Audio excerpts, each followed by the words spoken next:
Philadelphia Imana iratsinda. Amen. Reka dufate Bibiliya, Imana ibaha umugisha. turabashubuje mu izina rya Yesu, igitondo cyiza, Imana ibane namwe. Amen. Imana ihabwa icyubahiro, tongeye kugaruka mbere y'ubwiza bwayo. Tutatinze reka dusome ijambo mu itangiriro 41, itangiriro 41, murongo wa 37 tugere ku 43. Itangiriro 41, murongo wa 37 tugeze ku 43. Umusomyi adusomere. Farawo yegurira Yozefu igihugu cya Egiputa. Iyo nama inezeza Farawo n'abagaragu be bose. Farawo abaza abagaragu bati, tuzabona hehe umuntu umeze nk'uyu uri mu mwuka w'Imana? Farawo abwira Yozefu ati, kuko Imana ikweretse ibyo byose, nta wundi munyabwenge w'umuhanga muhwanye. Nguhaye gutwara urugo rwanjye, kandi abantu banjye bose bazumvira icyo bategetse ku ntebe yanjye y'ubwami yonyine. Nzagusumba. Farawo abwira Yozefu ati, dore nkweguriye igihugu cya Egiputa cyose. Farawo yiyambura impeta iriho ikimenyetso yo ku rutoki rwe, ayambika Yozefu ku rutoki. Amwambika imyenda y'ibitare byiza, amwambika n'umukufi w'izahabu mu ijosi. Amugendeshereza ku igare rikurikira irye, bakajya bamurangana bati, ni mu mupfukamire. Nuko amwegurira igihugu cya Egiputa cyose. Naho 43. Yesu ashimwe. Amen. Aya nayo magambo tugiye kuganira iki gitondo kiza. Ijambo ry'Imana, Imana yarishizeho kuko ariyo bufasha bwacu. Ijambo ry'Imana ritwereka nzira igipimo turimo. Ijambo ry'Imana niyo rituyobora nzira yo gukiranuka. Ijambo ry'Imana ritongerera kwizera. Ijambo ry'Imana riturinda guteshuka mu mabwiriza y'Uwiteka. Farawo yegurira Yozefu igihugu cya Egiputa. Kuki uyibaze nawe? Yozefu ndago ari munya Egiputa. Yozefu ndago yari umwana wa Farawo. Yozefu ndago yari no mu muryango wa Farawo. Ariko yaje kumwegurira igihugu cya Egiputa gute? Tekereza nanjye mbitekerezeho. Yozefu yari umwisirayeli. Ni umuhungu wa Yakobo. Mu bana 12 yabyaye arimo umwana wa 11 gutyo. Ariko ku bw'isezerano ry'Imana yaje kugera kuri urwego. Isezerano tukunda kuririmba ko rikura gucyavu ikatwicaza n'ibikomangoma. Isezerano ishaka gukura aho wavukiye ikakwicaza mu murwa mukuru. Nuko iyi misi nasanze mbona abakristo b'iyi misi batakihesha agaciro isezerano ry'Imana. Ariko nimba ufite isezerano, sinzi Peti yaririmbye gute?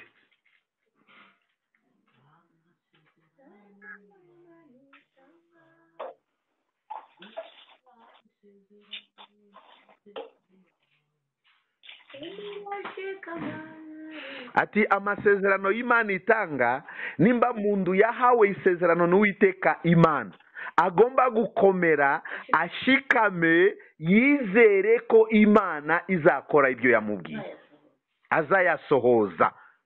Turi kumwe? Umundu wahawe isezerano n'Uwiteka Imana akomera ashikame yizere ko Imana izasohoza ayo masezerano. Uyu mwene data yari mu muryango, tumvise ko yabana 12. Ariko ku busore bwe akagenda arota inzozi. N'ikintu kitu inzozi, nimba ugirwa ubundu bwo kurota, ndukabituzugure. ubihesha agaciro. Aho ubona byiza mu nzozi senga, aho ubona ibintu bitagenda neza nabyo senge ubicyahe, ubyirukanye. Nimba ari byo kubyirukana, nimba ari byo kwakira, ubikurure mu mwuka wo gusenga. Mana ntabwo izavugana na buri muntu wese munwa ku munwa, ariko ivugana na bamwe mu nzozi, mu iyerekwa, no mu ijambo ryayo, no mu buhanuzi. Mana ishimwe. amen. Mu gihe yagendaga arota, bene se ntabwo bishimiye iyo nzozi ze. Mu magambo magufiya, ayo mateka turayizi, ariko Mana yashaka ko tuganire kubwira ijambo uyu munsi. Bakamubwira ati, wowe urashaka kuvuga ko twe papa mama natwe tuzagupfukamira wowe? Ariko Joseph akababwira, narose, simvuga ko muzamfukamire, ariko n'inzozi nabonye rijoro. Kugeza aho bamwisende Karosi. Muyo nzozi ze akaba umwana wumvira ababyeyi, ucya bugufi ya mbere y'ababyeyi, atakora ibibi nk'abandi. Yaje gutuma ise amugurira ikanzu nziza, ku buryo abakuru be batishimiye, babona ko papa wabo arabarobanura ku butoni. Akunda Joseph. Kugeza gihe kimwe ise yamutumye kujya kureba abakuru be aho baragirira umukumbi. Bamubonye ku musozi, bavuga ko Karosi yaraje, batangira kumwitira iryo zina rya Karosi, ariko byatewe n'impano ze Mana yamuhaye. Mana ishimwe. Ndimo kumva urusaku, sinzi umuntu, twese tuhagarara neza tukumva neza jambo. Umuntu wahawe isezerano n'Uwiteka Imana, akomera ashikame, kandi yizeye ko Imana izayisohoza. Navuze ko iri bihe byacu twabonye ko amasezerano bibaye nk'indirimbo. Bamwe bagera n'urwego yo kubwira Imana ushatse wabireka, ariko tukakinisha Imana mu bibiye turimo. Imana irakomeye, niyo yica igakiza. Josefu bakuru be baje kumugurisha, ibyo byose turabizi, buryo yagiye mu gihugu cya Farawo, akorera mirimo y'uburetwa kwa Potifari. Yaje kumuhindukira bimugeza mu nzu y'imbohe, ariko ageze mu nzu y'imbohe, inzira zose Josefu yanyuzemo ntago yahindutse. Yakomeje kugaragaza igikirisitu, yakomeje kugaragaza umwana wavukiye mu bakristo, yakomeje kugaragaza umuntu ugendana n'Imana. Bumva ko umugore wa Potifari yashatse kumukoresha ikibi, ariko ntago yamwemereye. Amugaragaza ko azamuha bihembo, ariko Josefu ntago yemeye, kuko yabonaga ko ari icyaha byamutandukanya n'urukundo rw'Imana. Iyo niyo mutima w'umuntu wamagawe n'Imana, agomba gutinya icyaha buri gihe cyose, agakora ubushake bw'Imana. Umudamu wa Potifari yakozwe n'isoni, ahindura imvugo ko uyu muhungu yari yagiye gufata ku ngufu. Ashirwa mu nzu y'imbohe, ariko ageze mu nzu y'imbohe yabaye nk'umuntu waje gufasha abari baboshwe mu nzu y'imbohe, mu buryo bwo mu mwuka no mu buryo bwo mu mubiri. Nabonye mu bibiye umukristo ageraho mu bantu badakijijwe, nawe afite isoni, akihisha, atashaka kwigaragaza ko ari umukristo, agaceceka, atashaka no kuvuga ijambo ry'Imana. Abo bantu yasanze yari yabafashwe nayo. Ariko Joseph ageze mu nzu y'Uwiteka yagaragaje Kristo mu magambo, abigisha, abakorera na service, ashusha amazi, akanda bamwe bari bafite ibikomere, abari barwaye, aboza, akora mirimo y'urukundo, abasengera, abigisha Imana. Yesu ashimwe. Amen. Muko kubabwira Imana kwe, abantu babiri bari bafungiwe yariya mu nzu y'imbohe bakoraga ku mwami Farawo, barota nijoro bamubwira inzozi zabo, arabasobanurira izo nzozi. Wa mbere aramubwira, wowe kubw'icyaha wakoze uzakatirwa kandi uzapfa, ariko wowe wa kabiri uzasubira ku mirimo yawe ku mwami Farawo, wongere ukore, kuko yari umuhesha w'imvino, wongere ukore iyo mirimo yawe neza, ariko nushikayo ndukanibagirwe, uzanyibuke umenye ko ari umuntu w'Imana wasize mu nzu y'imbohe. Yesu ashimwe. amen. Nta muntu Joseph yari afite muri icyo gihugu waza kumusura, waza kumuhumuriza, ntawe. Yari afite akahinda kenshi, rya mbere yo kubona asiga ababyeyi be, rya kabiri yo kubona bene se nibo bamugurishije, rya gatatu abona ko arafungwa kuko yakoze iki, yabeshewe. Byose byari byamucyanze ku mutwe, ariko byose agatumbira Imana gusa, akizera Imana, kuko navuze buvuga butumwa wa mbere yatangiye kutubwira umuntu wahawe isezerano n'Uwiteka Imana akomere ashikame, yizere ko Imana izasohoza. Bwana Yesu asifiwe. Amen. Hagarara neza ku isezerano ryawe, cyunga neza isezerano ryawe n'Imana.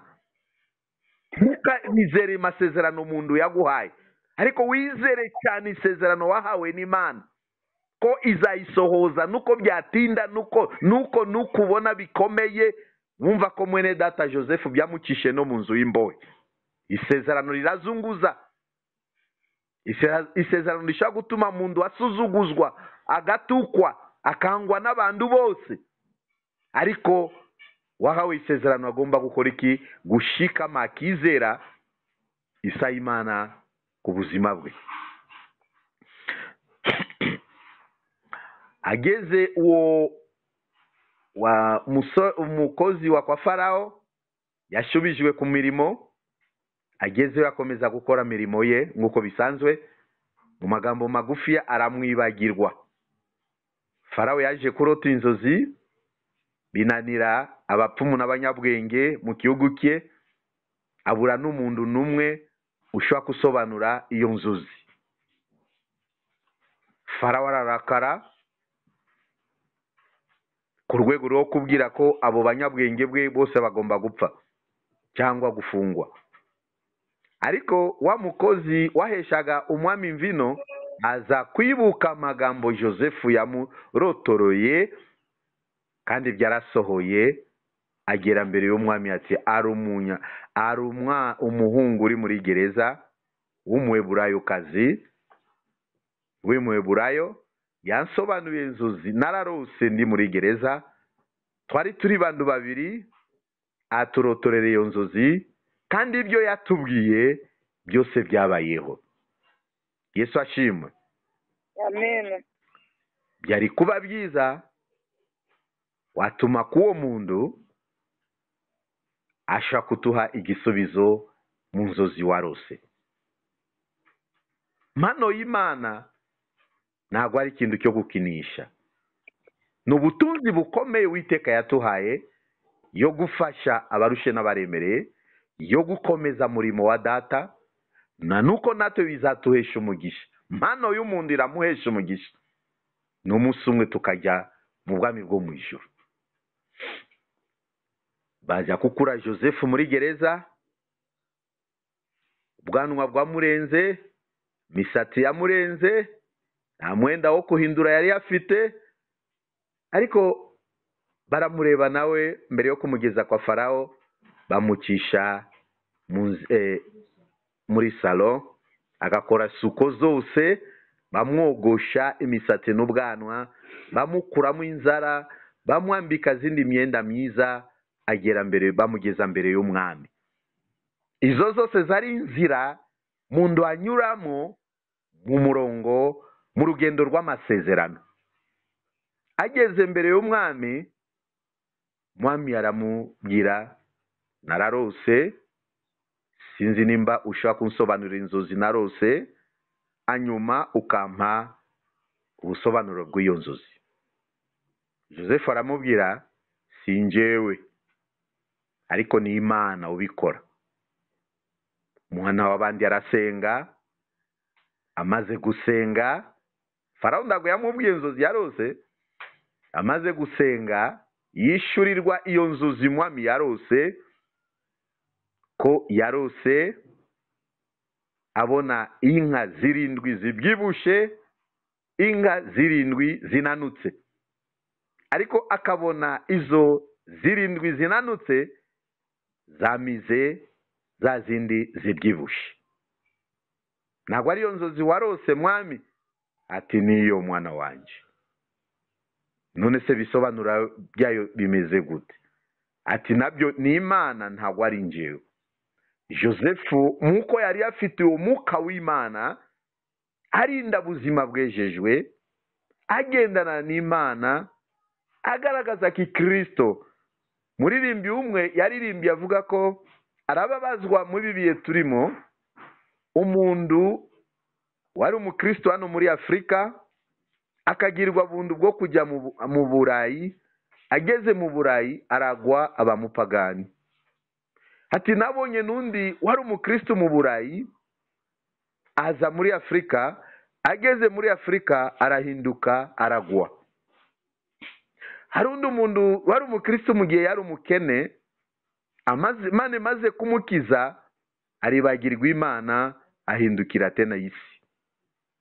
Ariko twebweho tuzakorera Imana kugeza gupfa, ntago tuzahinduka.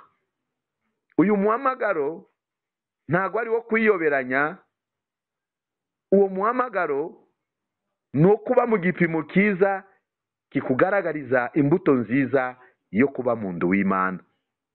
Si ngombwa tuba abantu b'Imana badushinje ibyaha cyangwa badushinje ibibi. Mane dufashe kandi dushoboje. Yesu ashimwe. Amen. Amaze kusobanuza iyo nzozi, amaze kumubwira inzozi, aramusobanura amuha igisobanuro cyacyo. Ati biragaragara ko mu iki gihugu cyawe azabamo myaka 7 y'uburumbuke, azabaho n'indi myaka 7 y'inzara. Bandu bazasonza myaka 7, ni igihe kirekire, kandi bazabona burumbuke barige bahage myaka 7, ariko nyuma yo myaka 7 inzara izatera. Farawo agira ubwoba. Ati se tubigenze gute? Hano niyo twasomye mu iyo nama yatanze. Ati birashoboka cyangwa se mbonye tubigenze gutyo, iyi myaka 7 y'uburumbuke mufate amahera zose ziri mu gihugu, tugure umusaruro wose uzaboneka mu iyo myaka 7, tubike mu bigega. Kigenzara izatera iyo myaka 7, ibyo twabitse mu bigega bizadufasha mu icyo gihe cy'inzara, kandi abaturage bazatangira kuza, ufite amafaranga agure agenda arye. Ya mafaranga y'igihugu tuyigaruze, kandi abaturage bacyo ntago bazasonza mu iyo myaka 7. Yesu ashimwe. Amen. Bibiliya iratubwira Farawo anezezwa n'iyo nama yande ya Yosefu. Murongwa aho badusomeye icyatumye Farawo yegurira Yosefu igihugu cya Egiputa, ni kubwiyo kumubwira inzozi yarose, kumusobanurira no kumuha ubwenge mu ibyo bakwiriye gufata batakubitika n'iyo nzara. Farawo anezezwa nabyo. Iyo nama inezeza Farawo n'abagaragu be bose. Farawo abaza abagaragu be ati, tuzabona umuntu umeze nk'uyu urimo umwuka w'Imana. Bwana Yesu asifiwe. amen. Tuzabona hehe umuntu nk'uyu urimo umwuka w'Imana? Iyi minsi ni ikibazo kubona umuntu ufite umwuka w'Imana. Iyi minsi ufite ikibazo ushaka umuntu w'Imana kugirira inama, usanga niwo kuyobya kurushaho, niwo utuma ugwa tena kurushaho. Kandi umuntu w'Imana agomba kuba afite umwanya dufite umwuka w'Imana, tugira ubwenge, tugira amagambo yo kubaka, tugira amagambo yo gukomeza, tugira amagambo yo kuha abantu ibyiringiro. Simbizi ushaka kureba rimwe na rimwe inama z'abantu b'Imana bagiye bakugirira, kundu bagiye bakugusha, bakuyobya, kandi wari ubizeye ko ari abantu b'Imana. Ariko Farawo nyine aravuga, tuzabona hehe umuntu nk'uyu umeze nk'uyu urimo umwuka w'Imana? Tuzamubona he?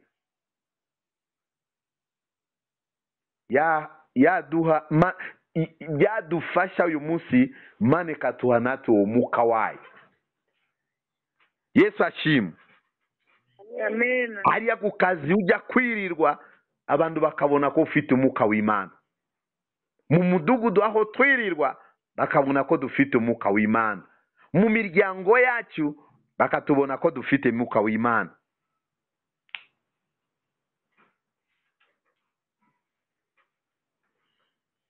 Farawo abwira Josefu ati, turacyakomeza ku magambo twasomye. Yego. Farawo abwira Josefu ati, kuko Imana ikweretse ibyo byose, nta wundi munyabwenge w'umuhanga mu wanyu. Kuko Imana ikweretse ibyo byose, nta wundi munyabwenge w'umuhanga mu iki gihugu cyanjye mu wanyu. Mbese anezeza mutima wa Farawo, aranezeza kuko yakusanyije abanyabwenge, yakusanyije abapfumu, birabananira. Ariko aza kureba abona ko Joseph afite umwuka w'Imana, kandi araza kubona ko Joseph, kuko Imana imweretse ibyo byose, nta wundi munyabwenge w'umuhanga mu wanyu. Nguhaye gutwara, mumva sasa, nyuma y'ibyo amaze kubona ko nta wundi munyabwenge bawanye nawe mu icyo gihugu, nta wundi muntu ufite umwuka w'Imana mu icyo gihugu cye atari Joseph.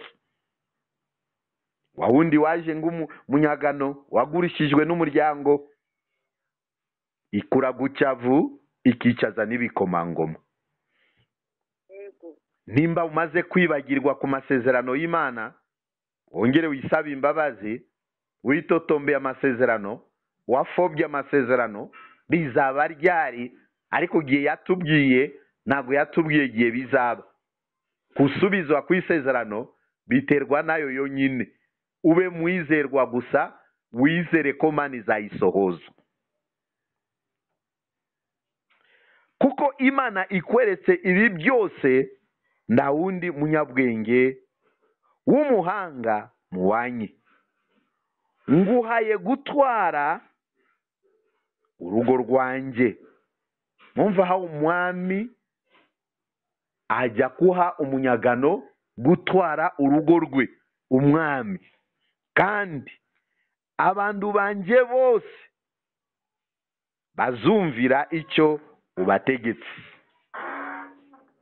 Migisha iratangiye aho, ku muntu wakiranukiye Imana, ku muntu wizeye Imana, ku muntu warindiriye igihe cy'Imana.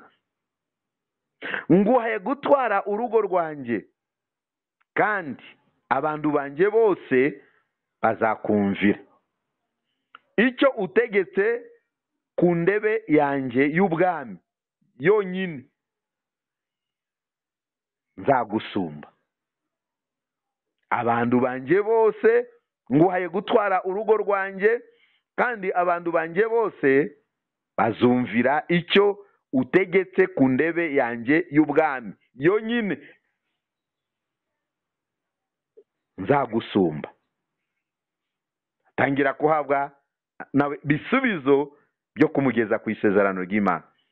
Farawo abwira Yosefu ati, dore ngweguriye igihugu cya Egiputa cyose, hatari hano mu rugo rwanjye honyine, hatari ku bantu banjye bonyine, igihugu cya Egiputa cyose.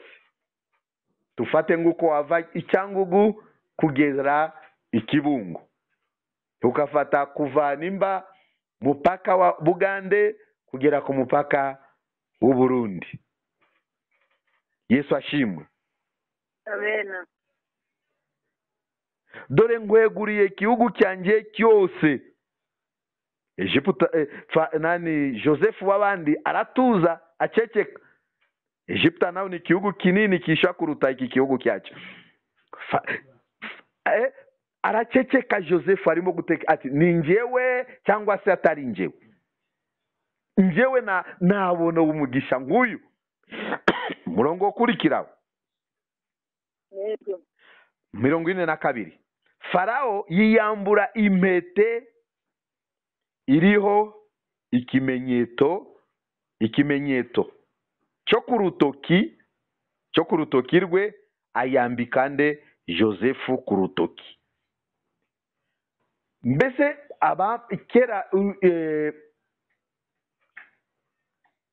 iyo mpeta y'umwami ntago yari utu twacyo tushakisha hano. Umwami yambaraga impeta ikomeye ikoreshejwe n'izahabu nziza, kiremereye, gifite biro byinshi, gifite agaciro k'amahera menshi. Ariko ku ibyo byose areba Josefu. Twavuze ikimenyetso cya mbere, yavuze ko mbonye ufite Mwuka w'Imana. Ikimenyetso cya mbere yamwishimiye kuko yamubonye ko afite Mwuka w'Imana.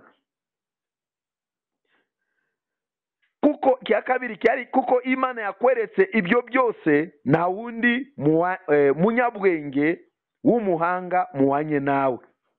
Imuha gutegeka urugo rwe n'igihugu n'abantu be bose bazamumvira icyo azavuga. Cya gatatu gikurikiraho, imuha gutegeka Egiputa yose. Cya kane, Farawo yiyambura impeta iriyo kimenyetso. Ntabwo tuzi icyo kimenyetso, Bibiliya ndago ivuga gusa ko iriyo kimenyetso, mbese kigaragara kimenyetso cy'umwami ku iyo mbeta yo ku rutoki rwe. Ayambika Josefu ku rutoki, amwambika imyenda, ya myenda y'abanyururu imuvamo, mwambika imyenda, afite impeta ikomeye ku rutoki y'izahabu. Amwandika cya kabiri imyenda atari cyaguwa, imyenda y'ubwami y'ibitare byiza, nuko Bibiliya tubwira. Navuze atari cyaguwa, imyenda y'ubwami y'ibitare byiza. Amwambika n'umukufi w'izahabu ku zosi, shenete y'izahabu, bandi babivuga gutyo, mukufi w'izahabu ku ijosi. Harabambara kamafutifuti kapirate, ariko mukufi w'izahabu, nawo wari uremereye, nawo wari upimye biro byinshi. Josefu arahinduka. Uzi ko myenda ihindura umuntu? Myenda myiza isiga tena umuntu bundi bwiza. Iyo zahabu mukufi w'izahabu ku zosi nawe imwongera indi giciro cy'icyubahiro kimugaragaraho. Haleluya. Amen. Mundu yari mufungwa, mundu wari mbunzi, yari munyagano mu gihugu cy'abandi, ariko kuko yari afite Umwuka w'Imana muri we. Mwuka w'Imana ashaka kutugeza ibyo tutashaka kugeraho. Mwuka w'Imana adukuraho umuvumo, amwambika iyo myenda myiza. Umurongo wa nyuma na niyo turangiriza. Amugendesheza mu igari rikurikira irye, bakajya bamurangana bati farawo bamushyira Yosefu ku igare, farawo imbere Yosefu nyuma. Yesu ashimwe. amen wa muntu atangiye gushyirwa hejuru, bamushyira ku igare, farawo imbere Yosefu nyuma, bamurangana bati nimumufukamire kuko amwegurira igihugu cya Egiputa cyose. Nimumufukamire kuko amweguriye igihugu cya Egiputa cyose.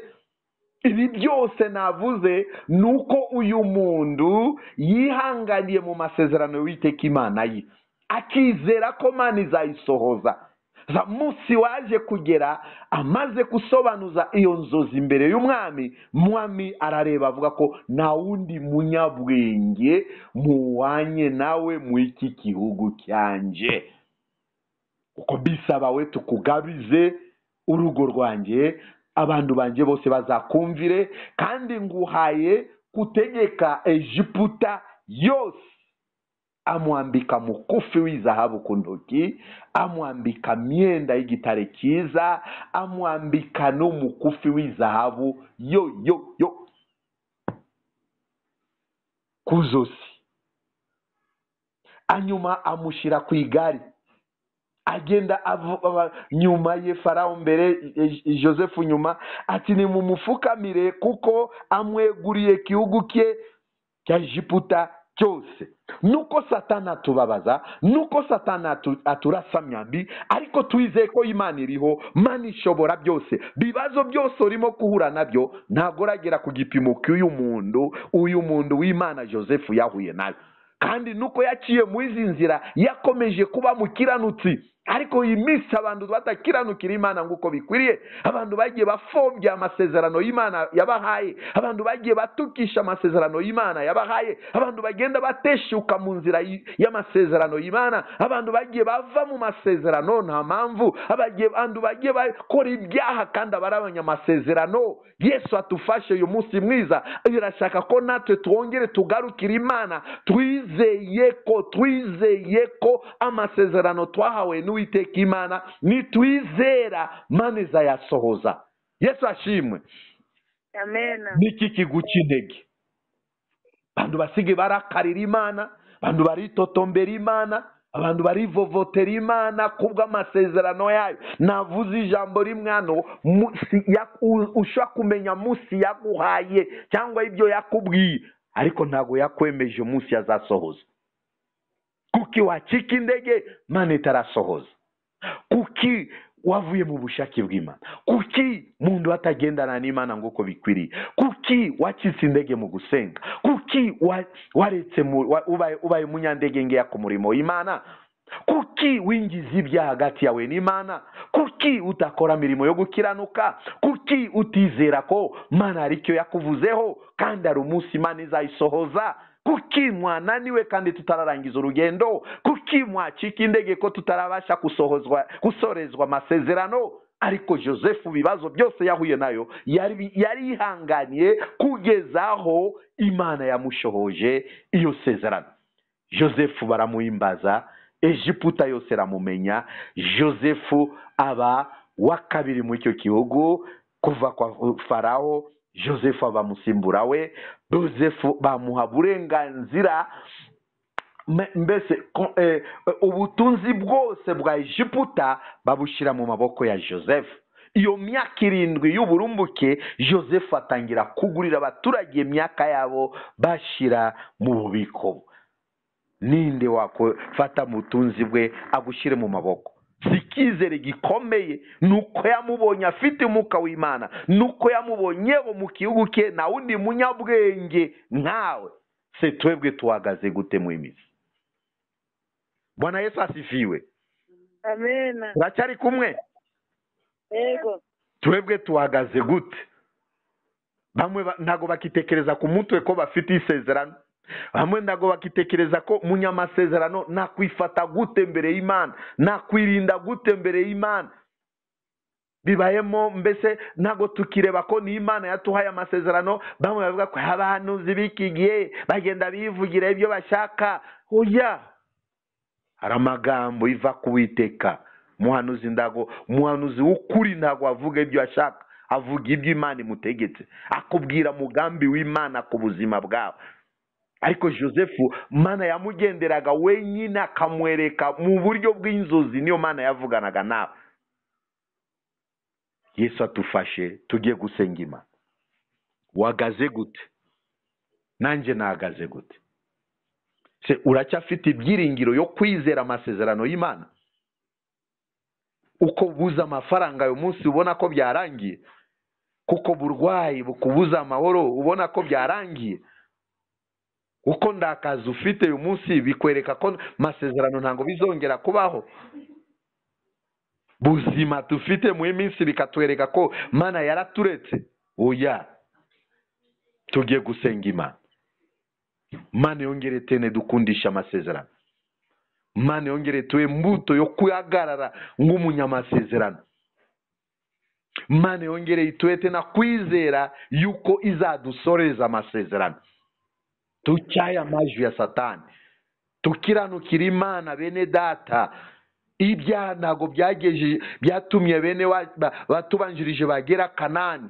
Ibyaha ntabwo ari byo byatuma usorezwa amasezerano. Kuva mu bushake bw'Imana ntabwo ushaka gusorezwa amasezerano. Kutizera Imana ntabwo bishaka gusorezwa amasezerano. Iyi minsi ubona abanyamasezerano baraparapara batahagaze ku murongo w'Imana nguko bikwiriye. Bamwe barahagaritse mirimo bakoreraga Imana. Bamwe batakisenga kwiriza ubusa no gusenga. Bamwe batagisoma n'ijambo ry'Imana. Urakoze Uwiteka Imana ya Isirayeli. Tunejejwe nawe iki gitondo cyiza. Turi hano tuhagaze ng'itorero Philadelphia. Uratuzi kandi uradusobanukiwe. Reka tuhagaze twese, hagarara usenga Imana. Tuhagaze imbere yawe nyuma yo kumva ijambo ryawe ng'itorero ryawe. Natwe turabanyamasezerano. Kuva ku bana batoya aricyo wabavuzeho, abakobwa aricyo wabavuzeho, ababyeyi aricyo wabavuzeho, itorero ryawe aricyo warivuzeho.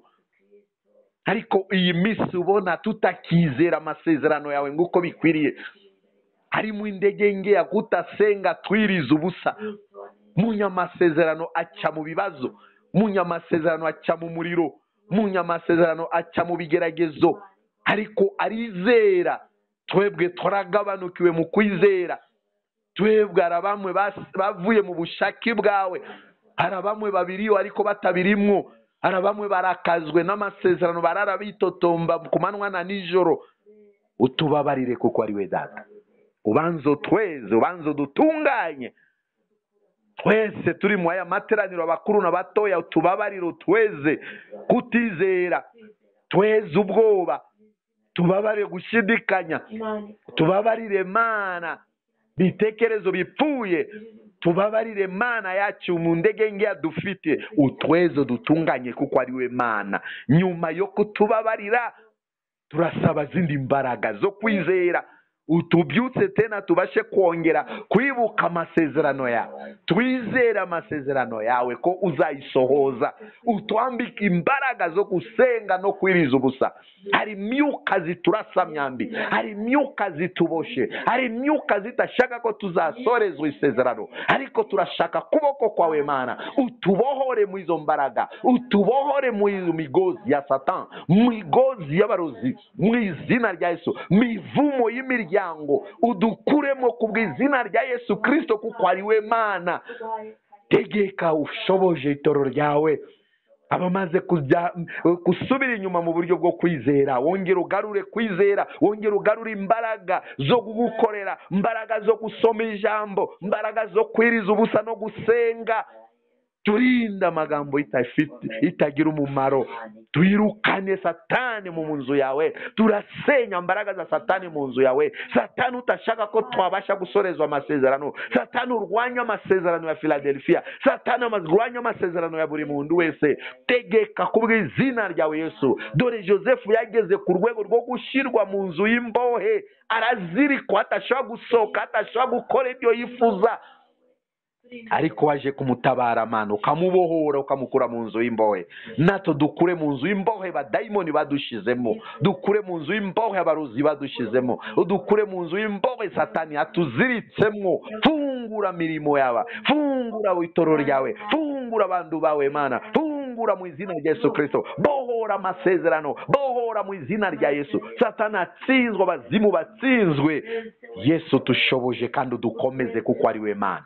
Turagushimye kubw'izo mbaraga. Aya materaniro weza abantu bawe bohore. Uburwayi turabwirukanye mu aya materaniro. Abakuru n'abatoya barwaye, bitero by'abazimu birabi turasamyamba imajoro. Turasenya birwanya amasezerano, turasenya birwanya y'umurimo, turasenya birwanya amasezerano yacu, turasenya birwanya ko twatera imbere mana. Utufashe iminsi yo kurangiza umwaka, twe kuba maso mana, tubohore udukure mu migozi y'umwanzi satani. Urinda abana batoya, urinda itoro ryawe, urinda abantu bakuru, udushoboje kuko ari we mana. Amarira n'akahinda bikurweho hagati yacu. Bohora wibuke isezerano nguko wibutse isezerano ya Aburahamu, nguko wibutse isezerano wasezeranije Isaka, wibuke isezerano wasezeranije Yakobo. Mana turi hano natwe tubone ukuboko kwawe. Wibuke ibyo wasezeranije Philadelphia. Satani ndabubasha afite, ingabo ze ndabubasha zifite. Wibuke ibyo wadusezeranije, maboko y'intumwa za Satani ndabubasha zifite,